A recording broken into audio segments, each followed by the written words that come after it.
Good evening, Book War folks.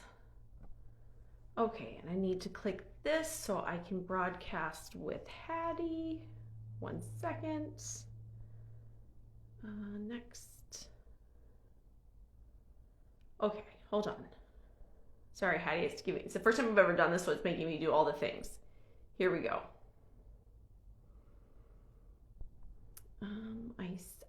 I see Haddi is joined. What's that button do? Oh. I invited you, sis, I think.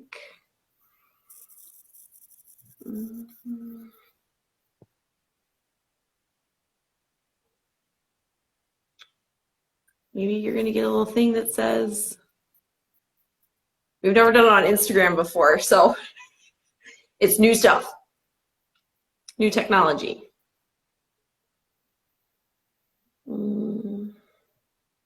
Give it a go. Requests to join. Says I've invited you, sis. You're trying. Okay, I see. Trying to join. We're working on it. We'll get there. Oh, request. Okay, here we go. I see that. Accept. Go live with Haddi. Yes. Think we did it, sis. Maybe. Oh, there we go. We got it. Oh, it's very loud. Just a sec. Oh, sorry. No, it's okay. My volume was all the way up. That's why. Oh, okay. Yeah. Okay, let me set my camera up here, see how this goes. Okay, but maybe don't need, okay, I'm gonna be sitting back, so, okay. Sorry, I did not know what the camera thing was gonna look like this time. Okay, how's that? Is that okay? I think that's fine. Okay. I like we have to stop wearing big necklaces. That's what we have to stop doing. It's like, oh, I want everyone to see my I know, big, beautiful necklace. Like, see the prettiness here. I know. Well, and I'm in a new spot tonight. Oh, yeah, you are. Me too. Because I moved the furniture since last time, so it was like, okay, we gotta like work on the lighting and like all this stuff because I didn't know how it was gonna come out. So here, I can move the camera back. That might give it a little bit. And I'm on the porch, so I hope that might make it a little bit louder too. I don't know. The acoustics aren't great. Yeah, I was gonna say, I definitely think like the sound sounds different for you, but it's not like offensive or anything. So okay. The lighting is so much better, and then I have a door between me and children and so your family. So yeah, there's that. I hear you. No, it's fine. I think it's good. The lighting is definitely really nice and bright, so that's really good. Thank you. Makes it look like I have cheekbones. Your natural lighting is really working with your complexion today. Yeah, it's not natural. There's one to talk to. Yeah, all of mine is fake. Like, it's dark here now, and the blinds are closed. I have every light on in this room, just so I wasn't like sitting in the dark. Yeah, basically, yeah. So, yeah, because it's been cloudy here for months. Yeah, so like, since October. At church today, we've started redoing like prayer requests. I kid you not, it was for son. People are like, son. Please. Hey, I just noticed that on this one, look at the top left corner of your phone. Are you doing this on your phone? It actually has the time on mine. Oh, mine doesn't. Oh, mine does. Okay, so mine does. So I have like a constant time. Like it right up above your head on mine, it shows the time. So it's like, oh, that's kind of perfect. Yeah. That was not on Facebook though, because we're both like, oh my God, what time is it? We don't even know. Yeah. No, it doesn't on mine, but it might be the phone too, because you have a different phone than I do. So it might be the way the phone works. Well, it could be because you're hosting it, so like you may see slightly different stuff. Because I came in on your thing, so. Yeah. So we made it work. I'm pretty proud of us. I know. I'm really proud of us too. That was like a whole new, brand new thing. Yeah. And like we did it. Yeah. So in the end, because here's what happened. Like I tried to join, and then it's like, oh, you have to go to your settings and change some shit. So I was like, oh God, okay. That's when I was like, I'm trying. So I went and I did that. But then when I came back, I just like sent a request to be in the thing. Did you accept that, or did I accept yours? No, I accepted yours. Okay. So we can maybe just do that then. I probably needed to change my settings, which is I think what it was telling you to do too, probably. Is that Was it telling you stuff like that? Maybe not. Well, you were saying it was making you do all the things. That's why I was. Yeah, it was just like, because it's the first time I've ever done a go live on or a live Instagram live. Sorry, let me use the right words. But so it made me, you know how they take you on a little tour and point all the things out? It was doing that. And I'm like, stop. Yeah, stop it. Stop it. Yeah. On mine, it's like, you can't do this because your phone isn't set up to do this because you're like so old school, you don't know what you're doing. That's what my phone was telling me. You know, also, Haddi, the lag time is not, I don't have any lag time. Me too. Me too. This is way better for the lag time thing. Way better. And I think, I looked it up, I think I should be able to download this too, this video, so that we can upload it on our YouTube and then share it that way too. That would be awesome, I think, actually. If you could do that, that would be pretty great. I think it's like when I stop, it should let me, and if not, then I'll figure it out one way. Yeah, you're probably right. You'll probably just like stop the video and then it'll be like, hey, do you want to save this to some place that you'll never be able to find it again? Yes. Exactly. And then all you have to do is find it. You know. Yeah. In Perfect. the abyss that is No the big. internet. No biggie. Super. 2 minutes. Gotta come. 2 minutes. 1 minute. 7:59. It's nice that I have the clock on mine. It's like no, it's really nice. super I know. It's like right over your head, so I'm like looking at you, and it's like in my vision. Yeah. And basically, we're just going to talk to each other, right, about what we heard. And kind of what I was planning on doing. Yeah. Pretty sure. No. We are literally just like talking about the amazingness that was yesterday. Yes, basically. That I did end up having to take a nap afterwards, but I was worried you were gonna fall asleep during your thing. I'm glad your last one was really good. You would have fallen asleep during mine. That was bad. I literally walked out of the room to go do something. Like one of the times that she was monologuing, I'm like, okay, I got a good like 4 or 5 minutes. I can go do a thing and then come back. That's bad. That's like really bad. Really bad, Hannah. It was. And we've had a couple over the 2 years that have like somebody hasn't shown, or like we had one this time too with the moderator was sick, but like even they figured it out and it was fine. Right? Yeah, they got it together. It was a little rough at the beginning, but they got it together. But like this woman, like did I tell you that she was doing a PowerPoint? She wanted to do this PowerPoint, and then like halfway through, they literally took that away from her. Like she couldn't do it. You told me that. I don't think you're doing what they wanted you to do. Yeah, she really. If the like other dozen sessions that I've been to were any indicator of what the expectation was for the moderator, she missed the mark by miles. Big time, yeah. Definitely. Yeah. So it is 8 o'clock now. Just FYI. Okay. So basically. So we're just going to start, and because basically all we're doing is we're just going to talk to each other about the Antiracist Book Fest that we attended this year. Between the two of us, I think we attended 12. Well, yeah, I did 6, times. And I think you did 6, right? No, I did 7. Oh, I did 6. 1, 2, 3, 4, 5, 6. I did 6, you did 7, so that's 13. 13, but we did do a couple of them together. We both did a couple. So so I thought we'd just start with like our first session and just go through the day. Absolutely. To keep it as simple as possible. Yeah. We can just do it like times. Like, so our first one was at 9 o'clock my time. So we'll just do it that way. And that way we'll hit the ones that like only you went to or only I went to. Exactly. Yep. Perfect. Okay. So our first session yesterday morning at 9 o'clock was on global migration. Yes.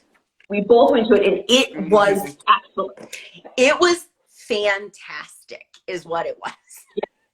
So the two people speaking was one, Patricia Engle, who wrote, this is a fiction book in Infinite Country, and then the other speaker, and most of them had a fiction and a nonfiction. That's not 100% true, but most of them did. Yeah. Was Concepcion, and by Albert Samaha, I think. I don't have his name written down. I don't know how to say it, what it is. And it's backwards, so Samaha probably. Yeah, I think it's Samaha. So, but they both, and he is from the Philippines. His story is from the Philippines, and this is like she was Colombian. Yeah. And this is from his family, like his family memoirs, kind of. Did you read I haven't read it yet. No, I haven't read it. Okay. But I'm really excited to, because it sounded. After they talked about it yesterday, I'm like, I want to get that book. Right. Yeah. Well, and most of the time, which is nice about these, is the authors will read each other's books. And Patricia did read his book and was definitely incredibly interested and really had some interesting insights and questions for him. Yeah, definitely. Both of them did a really good job. Yeah, they really did. They really did. I mean, and I think like one of the things I wrote down, like on all my sessions, I just wrote down some like key topics that they talked about that were like intriguing to me. And on this one, I literally have like 6 or 7 things written down, but I'm just gonna pick like one or maybe 2 of them. But I thought the thing that was really great about this one, this on global migration, was when I think in America, when we think about migration, we default to Hispanic and Southern American migrations into it's just a default thing. We like know that people come from other places, but I think for many of us, when we think of immigration, especially, right, like just the word immigration, it defaults to Mexico and South American immigration. And Patricia Engle was Colombian, so that, you know, definitely South America, but it was really nice to engage with an immigration story that from somewhere else, you know. And I know very little, honestly, about the Philippines, about Filipino history. So to hear him just like even talking about, you know, some of that mythology and that history was just fascinating. And I thought it brought something to this particular conversation that I think oftentimes gets neglected. And they talked about that complexity of experience, right? Not just everyone's experience is different because of themselves, but then like experience is different coming from the Philippines or, you know, or the islands in South Pacific versus someone coming from Mexico or South America. And I really appreciated that conversation. Agreed. I wrote one of the things that I texted you about this while we were in the session. One of the things I found fascinating and really, they spoke about it really well and with great, I thought, respect, but about both the myth of the American dream and what whiteness means to immigrants, and and he spoke, Albert really spoke beautifully about, for him as an immigrant in his community, Americans were in 2 categories, white and black, the oppressor and the oppressed, and wanting to always identify with the oppressor in this kind of, in this structure, right, in this social structure.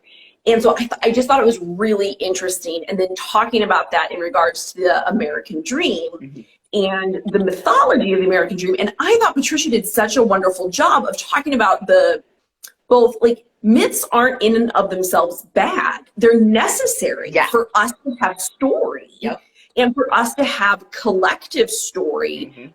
But they only go so far. And there are ways in which they can also be damaging, which in this case, and in a lot of the immigration story, it really is damaging both on the immigrants as well as on our collective society who thinks that they're capable of living into and out this American dream, which is just not, it's not. Like, we all know. I mean, I think anybody who's watching this knows that. No. Otherwise, you're not watching that. Probably. And if not, then we'll have that kind of discussion. Let us know in the comments below, and we'll have that discussion some more. But I really appreciated that. And I am married to an immigrant. And so he and I said to him, I go, we're going to talk about this. He's like, I know. But, you know, in his family and those same sort of implications in that immigrant family for him, and because it's just a really fascinating look, and I just thought they did a really good job really speaking to it really well as well. Yes. So I totally agree. Okay, we spent like 7 minutes on that. I'm just thinking we're going to need to move on. So just real quickly, once more time, we can put the books up for people in case they missed them the first time. So this is Infinite Country by Patricia Engle, and it's a Colombian immigrant story. And Concepcion by Albert Samaha, and it is a Filipino story. It is his family's story. Of immigration too. And I'm really looking forward to Concepcion. That just He talked so beautifully about his work and what he's doing, and I was like, yes, I'm getting that book. And I think you had a 10 o'clock. Ow, I just gave myself a paper cut. Nasty. No, I did not have a 10 o'clock. My next one was at 11 o'clock on Black Biography. Okay, and mine was on Black and Brown Girls at 11 o'clock too. Okay. So why don't you go first on Black Biography? Yeah. So this session was amazing. The two authors, the two books, I only have one of the books in print. This is The Sword and the Shield, The Revolutionary Lives of Malcolm X and Martin Luther King Jr., and it is by Peniel E. Joseph. It's amazing. This is nonfiction. This is the guy you told me that I should try and find to listen to sometime, like, because he was really a great speaker. He was amazing. He was like our kind of people is what he was, right? Yeah.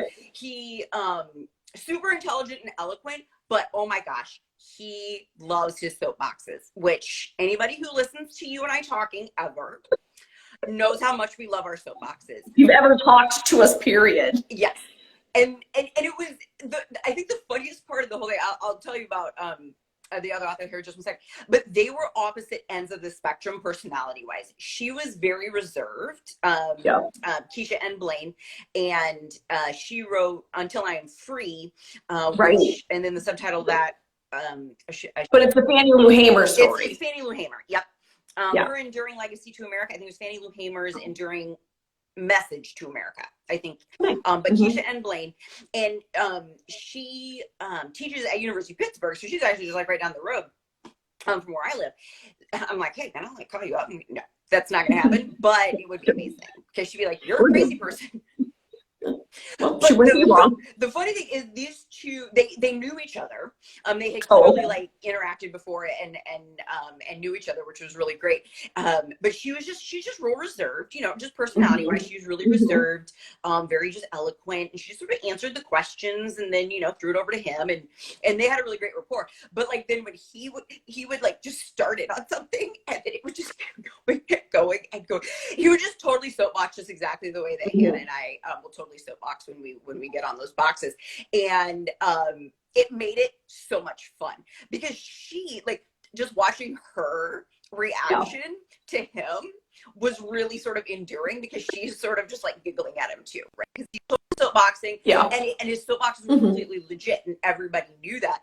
But she is sort of like just reacting as a person who's just very reserved and but totally understanding like why he's getting so sort of like worked up, right? But they were both brilliant, absolutely brilliant. They're both professors, and the things, you know, the things that they talked about. I'm just looking at my notes here really quickly. I'm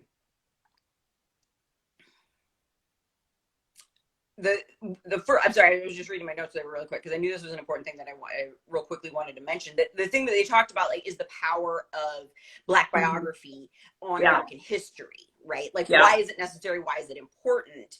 Right. And the thing that both of them were really sort of getting at is that, you know, there's this dearth of, you know, sort of Black history, right? So like bringing that into the narrative, bringing that into the American historical narrative really then helps to shape the policy, right? If you ever read Ibram X. Kendi, Having Anti-Racist, his premise is that individuals aren't necessarily racist so much as the policies and the systems, right? And so that's really what both Dr. Keisha and Blain and Dr. Peniel E. Joseph were talking about, is that once this gets into that historical narrative, then it does have the power to help form those policies, right? On those bigger levels, like, because narrative drives policy, right? It is a source of knowledge for how we should make policies moving forward, right? So that was one of the key things. They talked about tons of stuff. It was an amazing session, but that was just one of the key things that I really took away from it. It's like, oh yeah, like that's why this is so important, right? Like this is why historians do this, write these biographies of these people. So but Hannah, why don't you tell us about your session? Yeah. So mine was on Black and Brown Girls. And I'm in the middle of, oops, just dropped that one. I'm in the middle of one of the books by Khristi Lauren Adams called Unbossed, How Black Girls Are Leading the Way. And the other speaker, the other author was the author of Four Brown Girls. Mm-hmm. And it has a subtitle that I didn't write down, but, and her name is Prisca Dorcas Mojica Rodríguez. Okay. And they both, what was really interesting to me, because of my theology background and my church background, is both of them have were both theologically trained. I believe Khristi is, yes, she is an ordained Baptist minister. Okay. I do not believe Prisca was ordained, but she went through seminary. Yeah. And she came from a very conservative religious tradition, went through seminary, not later in life, but, and became a bit more, what we would maybe call like liberal or mainline Protestant sort of faith. So that was really interesting to hear them both speak out of that particular lens. And they both did quite eloquently, as well as like it really felt connective with a really deep connective tissue. We don't always get that in these sort of conversations. So that was really just fascinating for me as a pastor. I'm a church nerd. I know. How could it not be amazing for you? Right, exactly. I think they talked about colorism a lot, and they talked about anger and how we have to continue, like our society continues to like really dismiss anger from girls, and then girls of color on top of that. So that was really interesting. But the thing that I think I'm going to take away from this, and actually it came up in my last one on feminism as well, is the different ways of knowing, which is also what we're reading right now in bringing. Yeah. But so this academic understanding of knowing, and then the lived experience of knowing, and offering the validity of the lived experience of knowing, particularly for our girls, and particularly for the girls of color, Black and brown girls who have lived an experience, and like there's real power and meaning in that. And I'm just gonna do a shout out to Ashley, because she just popped on. Hi, Ashley. You don't have to say Ashley just because we said hi. She's gonna be like, okay, never mind, I'm out. Bye. She's like, oh, crazy people. I just wanted to say really quickly though, Hannah, to you about this ways of knowing. I also I studied Catholic theology at Villanova University, and I will say this is actually something that the program itself really struggled with, I think, in terms of not only acknowledging but honoring the validity and the importance of both of those things, right? It isn't just this academic understanding of theological concepts and so on and so forth, right? It's also these lived experiences of God, right? And that both of those things actually make a bigger, fuller, more beautiful, and more devout and spiritual experience of God in the world, right? And I think it is sort of like at a university in an academic program, like there's always sort of gonna be this like prioritizing of sort of this academic way of knowledge, right? But I do think, I mean, and I'm literally just reading it too, Hannah, right now. We're both reading Braiding Sweetgrass by Robin Wall Kimmerer for our book club.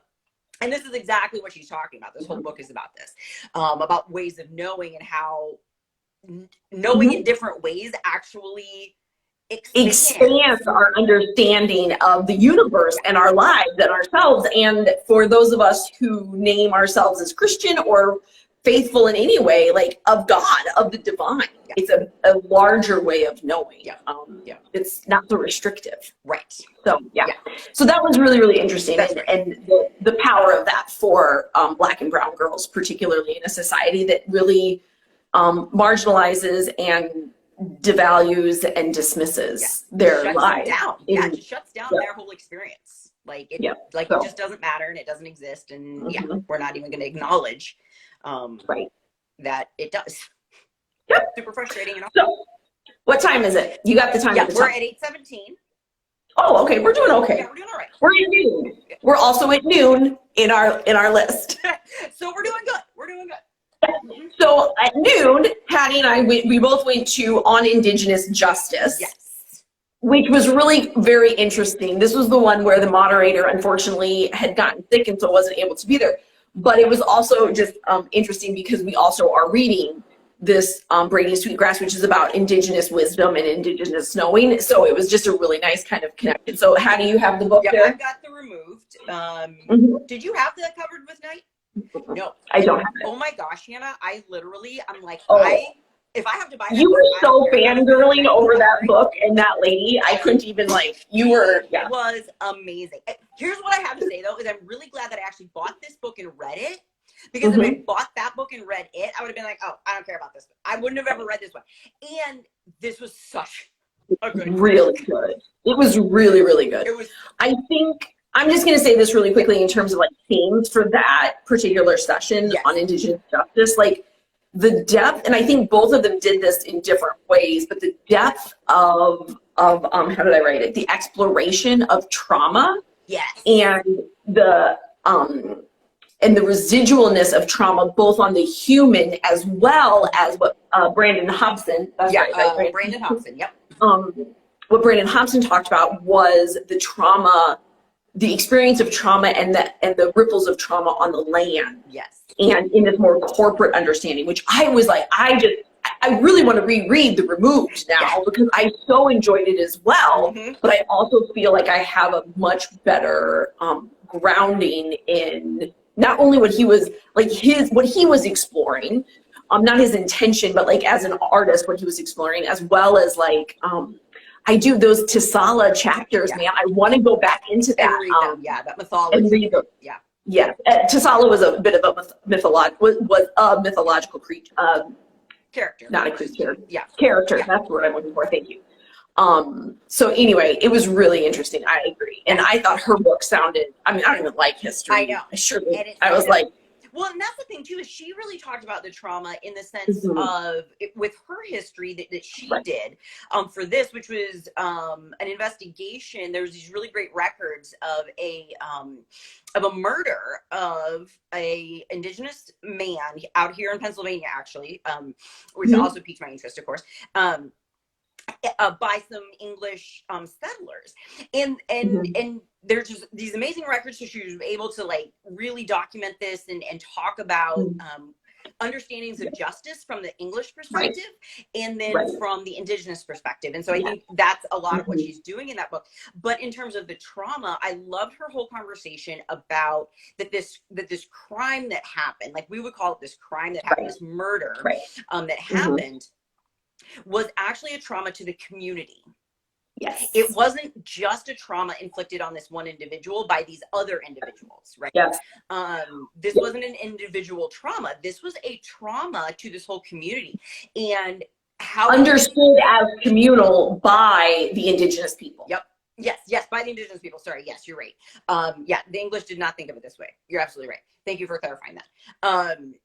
But for them then to see justice served, there was really a need to mend the community, this tear in the community, which she talked about so many things that are going to be so interesting in this book, but for whatever reason, because of that trauma conversation that Brandon Hobson was talking about in his book, and then she really brought that into her conversation too. I'm like, yes, we really do have this understanding that crime, our idea of crime, it's individuals, right? It's individual action on other individuals, and there's no sense of how this is really tearing communities apart, So thinking about justice, and actually this will come in when we talk about abolition feminism now. Definitely. But I had written down so justice as communal versus individual is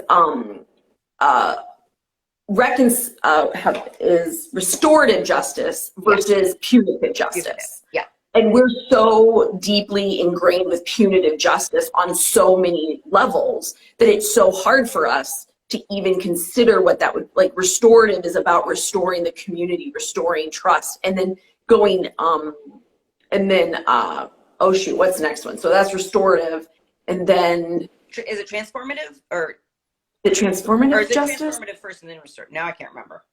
No, it's restorative first, which is just like restoring the relationship, and then transformative is actually to change the societal issues that so it's one more down. You're like then, and so Adrienne Marie Brown explains it with this particular, which I think is helpful. So a teenage kid steals a woman's purse.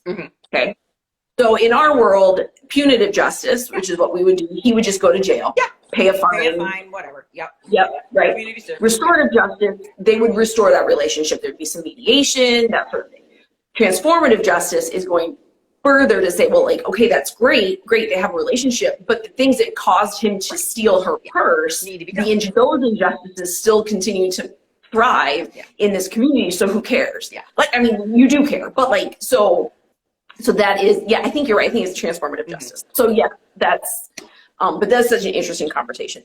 Yes. But I do think that they really talked about that a lot on feminism or abolition feminism now too. Yes, so they did. And we'll definitely talk about that. But right now, up next on mine, but I think you have one before that, right? I do. I just wanted to say Covered with Night is by Nicole Eustace. Yes. And she was brilliant. I am literally going to go buy that book tomorrow at the bookstore when I go to pick up the books that I ordered from. Yeah. So at 1:00, I went to probably the most vulnerable of any of the that I have been to last year and this year as well. And it was on undocumented truths.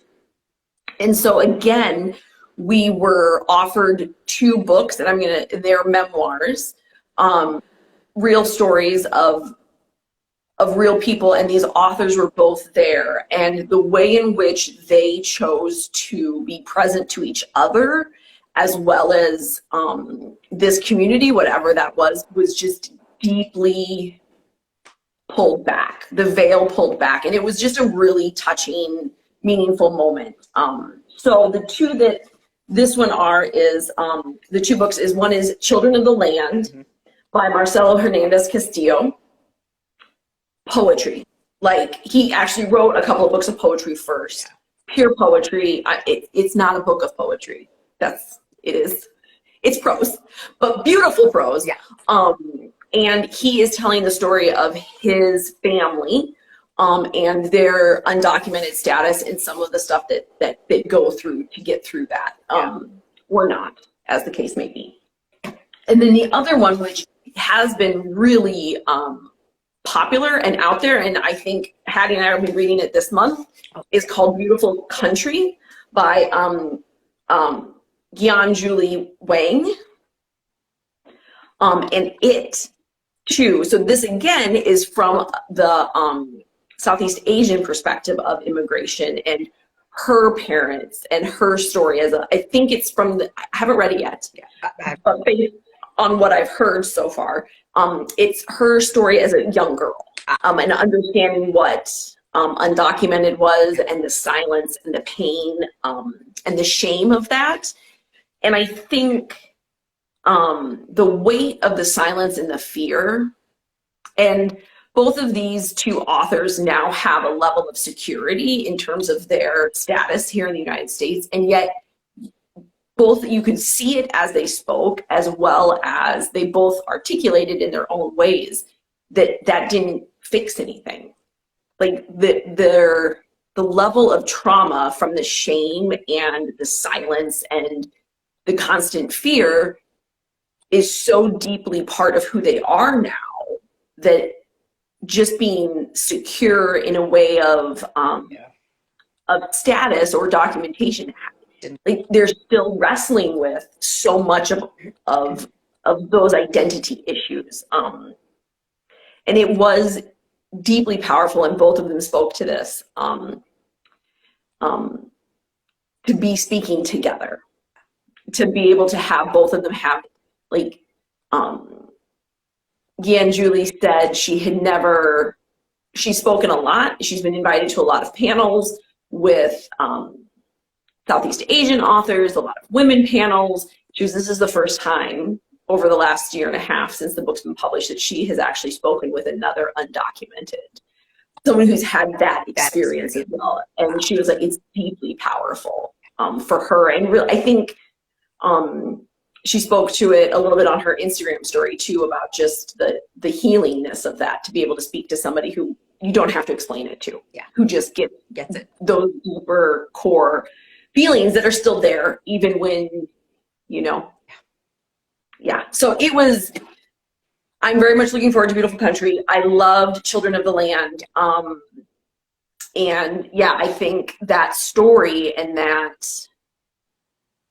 perspective and like the reality of what that is for people, not just in immediateness, but over time, is a story that we don't tell a lot, and for a lot of reasons. Part of that is because of people, they don't have the privilege or the security to do so, and these two do now, and they're trying. And they both are beautiful people, really great. I haven't actually read Beautiful Country, so I don't know if she's a great writer, but I do believe she was introduced as like her book was on Obama's to read list, like everyone should read it list. So I think she's probably a writer. I'm guessing it's probably real good, Hannah. We're gonna go with that. So okay. Now on to 2 o'clock. What time are we at? Oh, we are at almost 8:30, so we'll just kind of.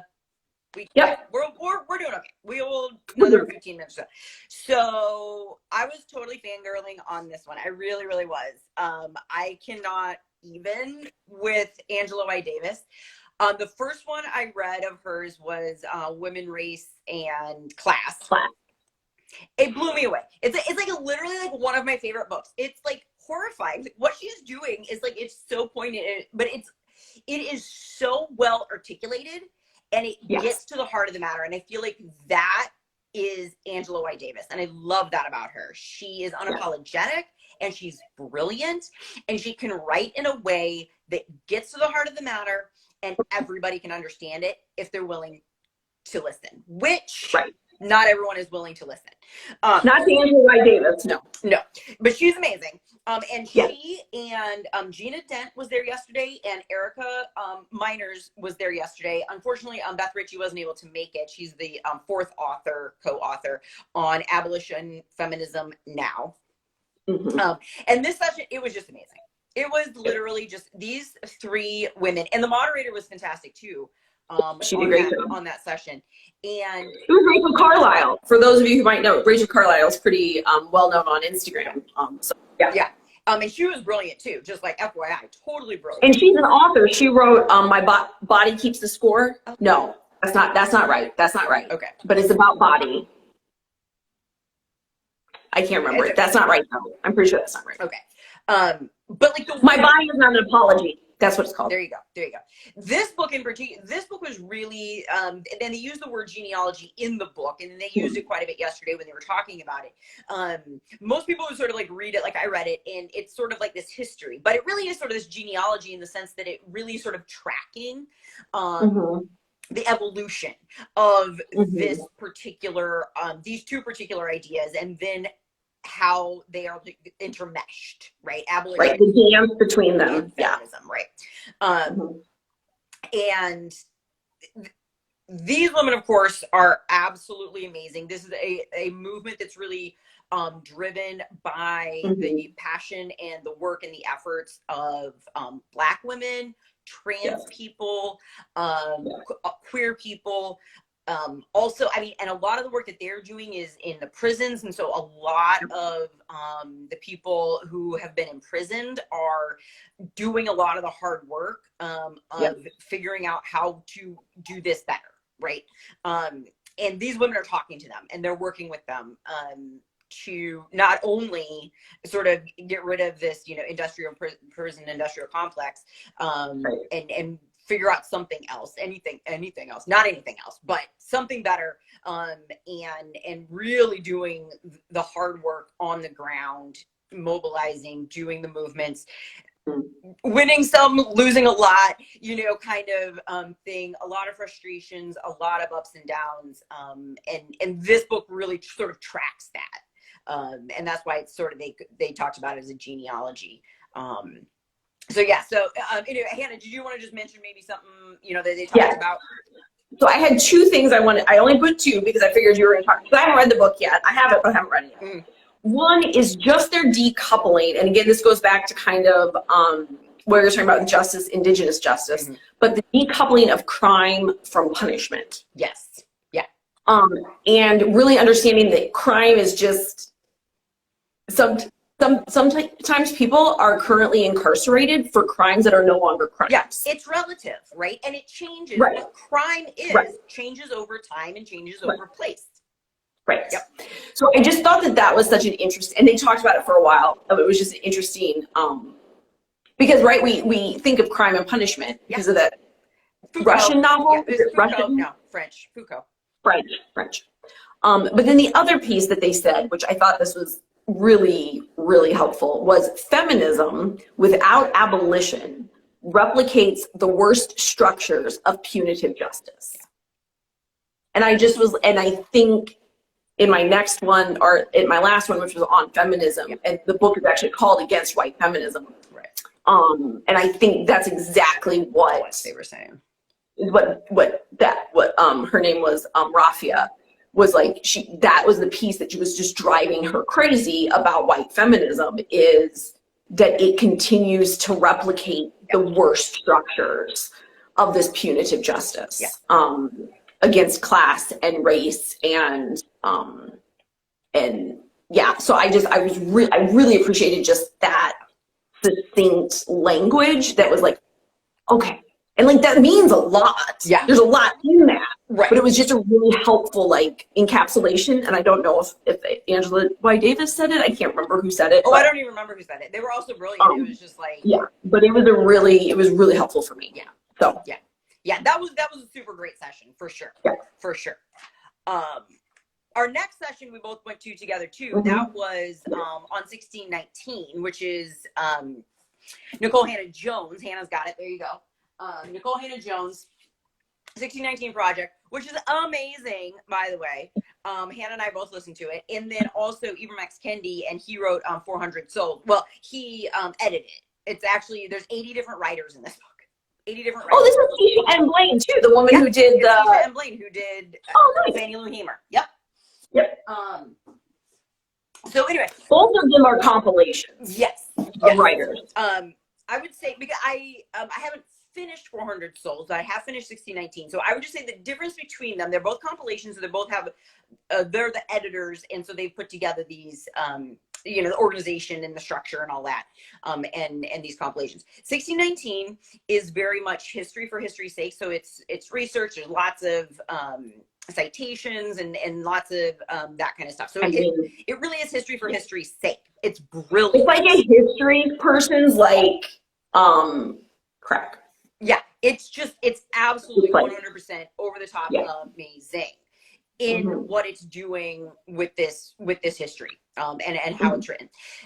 400 Souls is also brilliant, but it's very different. It is also a compilation, but like each section, I think there's actually 10 sections in this, like it's nearly 400 pages, but each section has like 8 to 10 different essays. They're very short.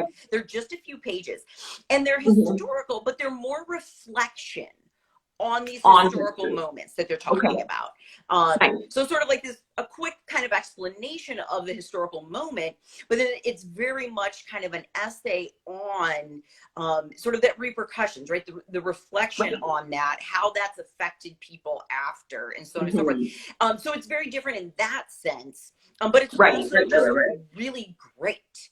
Because we miss that sometimes when we're just reading history for history's sake. We don't always make those kinds of connections of like, okay, well, this happened. Well, it's exactly what we were just talking about, right? It's the difference between an academic knowing and a lived experience knowing. The reflection is much more about the lived experience. How does this actually feel in my body? I mean, and for the 1619 project, I mean, that book is so it's so well researched, and it is the systemic understanding of American history, not based on the value, our claimed value of freedom and liberty, but on slavery and the exploitation of others for profit. And like the idea, like if that's actually our founding principle, they make a real good argument for that being our founding principle. What we lived as a founding principle versus what we said as a founding principle. But I think that is this really nice pairing, right? This academic understanding and re-articulation of history. Because all history is like, there's always kaleidoscope, right? Like Absolutely. there's so much history. Right? You're seeing it right. through There's all these lens, different framework. Yeah. Mm-hmm. Yeah. Yep. But I love that in the, and I haven't started 400 Souls yet, but that it is that more reflective, more lived experience. How does this like feel in my body, and how do I live it and experience it now? Whether it happened in my time or not, I don't know. I haven't read it. No, it starts in 1619, so no one writing now is so no one lives through that. no one lived through that. Got it. Yeah. Fair enough. Yeah. It's like I haven't read it, so I don't really. Okay, so really quickly, I'm going to do the quickest synopsis ever of my final one because it's not worth much to talk about. And I know your final one was good, so I want you to have me on that. Really good.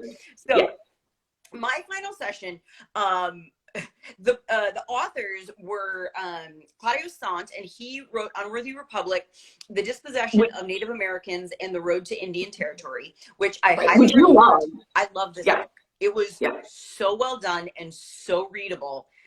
Mm-hmm. It was amazing. Okay. So I was very much looking forward to this session. The other book that I didn't read yet, it was called, I think it's called Afro-Indigenous Histories. It has a subtitle. I can't remember the subtitle. I didn't write it down. And it was, Mays was his last name. I can't believe I didn't write his name down. His last name was Mays. I can't remember his first name. I'm sorry. Anyway, I'll tell you why I don't remember the name. So in this session, I've been to about a dozen sessions over the last couple of years, and the moderators usually really, they want the authors to be able to talk about their books and the themes and the ideas and like the process and all this sort of stuff. That's been my experience. In this session, the moderator really felt like this was her show. And she had a PowerPoint presentation, which I've never seen that at any of the sessions that I've ever gone to. It was her PowerPoint. The first 3 or 4 slides were about her. And the work that she was doing. I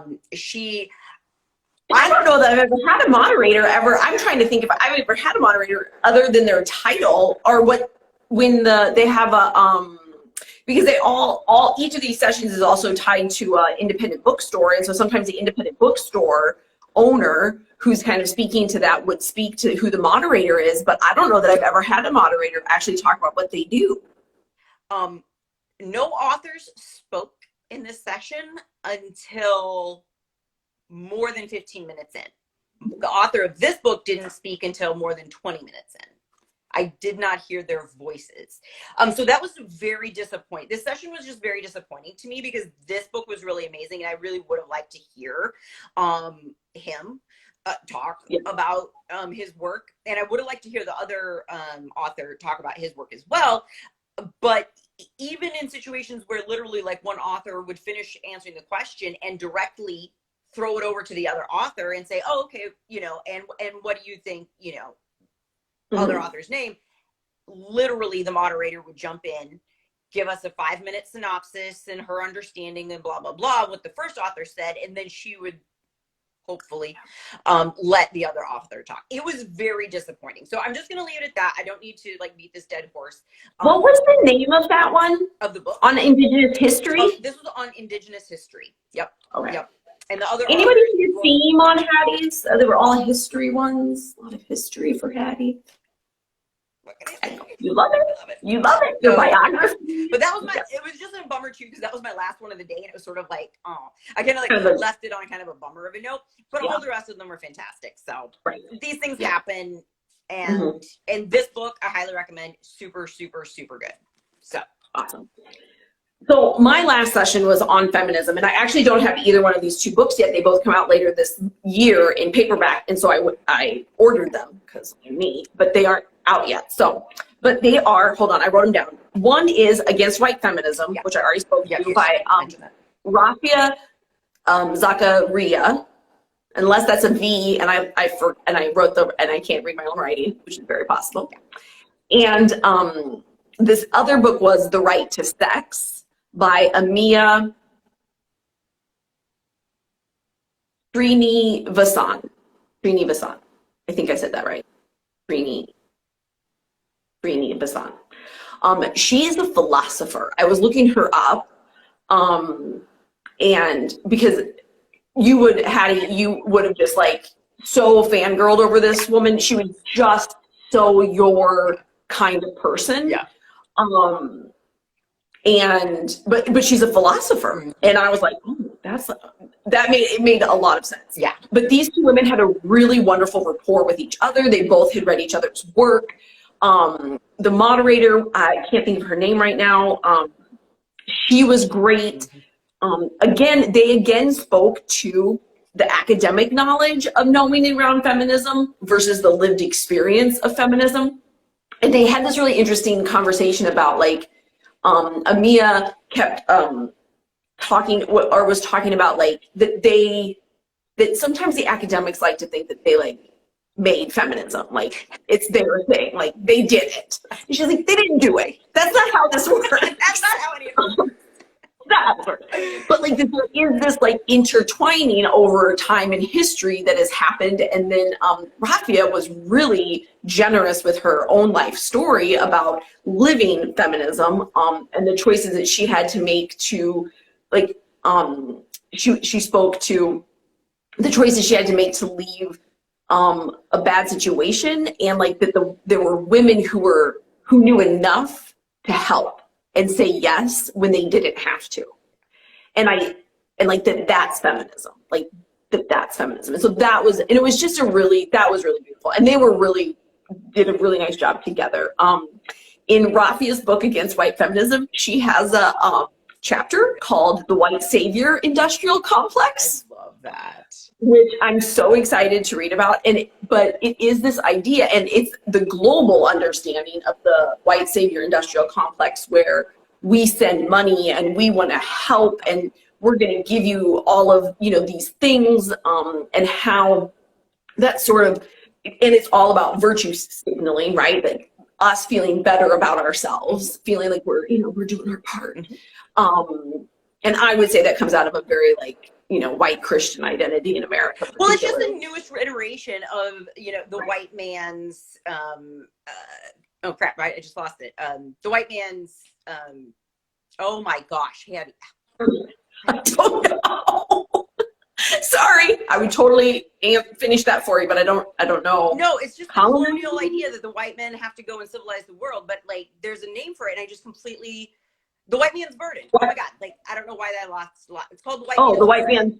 And it's just this whole it was the colonial idea, not just it, but it just this is the newest iteration of the white man's burden, right? Where it's like they have to go and save everybody from themselves all over the world, kind of thing. So yeah.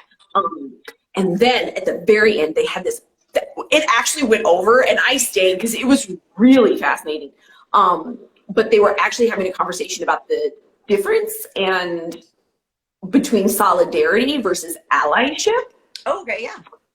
And the sad white girl that I am had never really thought about it. Yeah. But Amia was talking about that. She's like, I don't really have any time for allyship. It's all about solidarity. She goes, because allyship makes it seem like it's just somebody else's problem and we're walking beside them. And that's not, none of this is somebody else's problem. All of this affects all of us. And so that was really interesting. I was like, okay. One of the things I love about these talks and this book fest is that it leaves me with these ideas to sit with and to chew on and to take back into my own world and my own language and my own understandings. And it doesn't fix anything, but it gives me so much to chew on for a whole nother year. And so, and honestly, the book list of these things is the best book list you could ever probably procure in a year. Some of the stars from the year before. But yeah, so I'm really looking forward to both of these books this fall when they come out in paperback, but they're both available now if you want them. But yes, Against White Feminism, which is such a good title. Yeah, I know, boom, mic drop. As a white feminist, that's a very good title. I just want to say that is a good title, and white feminism has been a big old stumbling block for feminism. I'm just going to say that. And then The Right to Sex. Right. So both of them were very, very, very good. And I'm actually gonna maybe stalk Amia a little bit and see if she has some other lectures out there that like I can find, because she was really a wonderful presence. Yeah. So That's fantastic. yeah. Yeah. It was definitely a successful Antiracist Book Fest. Yes.